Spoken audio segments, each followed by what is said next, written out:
on 95.3 FM in Windhoek, Desert Radio. The Bold One. Now joined by Sadvika Chalasani, Senior Technical Specialist, lead on adolescent girls and ending child marriage at the Technical Division of the United Nations Population Fund, that is the UNFPA, in New York. And she's joining us via Zoom this morning. Sadvika, good morning. Good morning. Thank you for having me. How are you doing this fine Wednesday morning? Well, it's past midnight in New York, but this is an important topic, so I'm here for it. Absolutely. And we are so happy that you're able to join us despite the time difference. And to get right into our conversation, please talk to us about the latest finding of the UNFPA research in sub-Saharan Africa and Southern Africa. How bad is the situation of early motherhood in these regions? So the report that we've done is a global report, and it does look at some regions, which include sub-Saharan Africa, but it doesn't go into sub-regions like Southern Africa. But certainly for sub-Saharan Africa, we see it has the highest proportion of women entering motherhood and adolescence compared to any other region. And its levels today appear comparatively high because the region has seen little to no change over the decades. And, what does the UNFPA find to be the cause of early motherhood in developing countries? So you could think about it in two different ways. You could think about what we call the proximate determinants. So the age of menarche and sexual debut and the frequency of sexual activity, the patterns of marriage and union formation. And so that determines a lot about, whether or not an adolescent will get pregnant. But then at the macro level, you have these bigger drivers like the norms and the values and the political and historical events. And at the individual and community level, you have a whole host of gendered social norms and economic factors and families' economic factors. So it's really a mix of all of these. And what would you say is the impact of early motherhood on young women in developing countries, especially those who are pursuing their careers?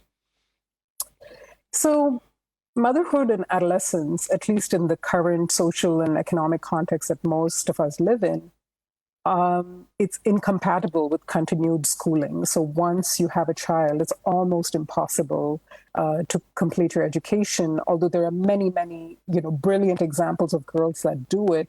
In general, because of the time constraints and the economic constraints, it's just not possible. So this means that you're just much less likely to enter a well-paying job as an adult.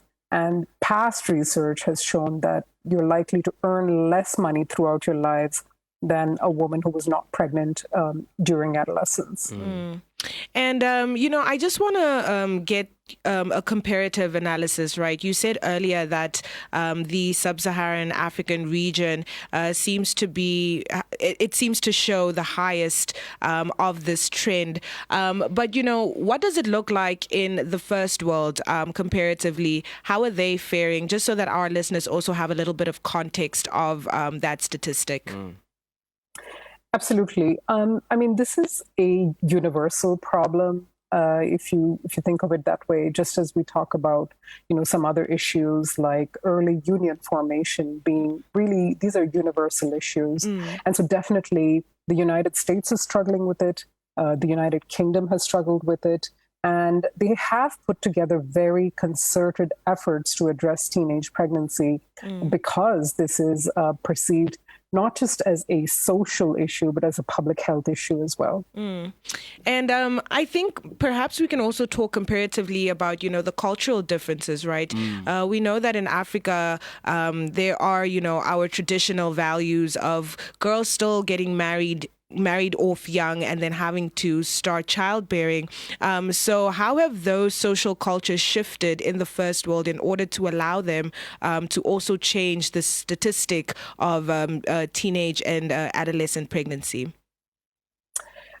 Absolutely. I think there's a much more universal acceptance of girls' secondary education and an expectation almost that you will actually get through, well, a minimum of primary education until age 18, which almost puts you at the end of adolescence, able to avoid teen pregnancy, and then going well past even into, tertiary education in many places. And this has certainly even changed in not just in what we would say high-income countries, but also in low-income countries. In India, where I'm from, in the south of India, norms around, age of marriage and age of pregnancy have already shifted, and the median age of childbearing has gone up. And I mean, now that these stats are with the UNFPA, what is the organization doing to sort of encourage the creation of policies that will stamp out practices of early motherhood? It's my favorite topic to talk about. So we support, I will say, first and foremost, rights-based policies and interventions. You could argue that an 18-year-old, 19-year-old has the ability to say yes or no to whether she wants to be pregnant and whether she wants to have a child. So it is entirely her choice. But what we support is a full set of choices for girls. So it's not about girls making a constrained choice. They're choosing motherhood because, well, there's, no access to a university, for example. We want to support rights-based policies and interventions that help girls make their own choices about education, about consensual sex, about marriage by choice, pregnancy by choice, second pregnancy by choice. And so when you approach it through this holistic lens of really upholding a core set of rights, you see that girls automatically choose to delay pregnancy. And do you think that governments in developing countries are doing enough to protect young women from early motherhood? Well, there's certainly some great examples. I would say Namibia overall in the sub-Saharan Africa region is actually quite progressive in terms of some of its policies. Very recently, one of your members of parliament won a UN Population Award from the United Nations Population Fund for her efforts on adolescent sexual reproductive health. And Namibia has put through comprehensive sexuality education in schools, is promoting adolescent-friendly services through the public health system. So there's certainly good examples. We also have in close to Namibia, a little bit away, but the Maldives, where less than 10% of women begin childbearing as teenagers, and childbearing under the age of 14, so very young motherhood, it's practically non-existent. So there are examples and there are success stories. And in addition to that, what else does the research perhaps recommend for developing countries like Namibia and many others to implement a sort of slow down effect on the problem of adolescent motherhood? I would say the number one thing is you need the political and the policy engagement. If everyone in the country is on the same page about this being an issue of rights, this being an issue of social justice, this being an issue of economic justice or gender justice, then you will begin to see the changes. And for that, you have to have the minimum age of marriage needs to be set to 18.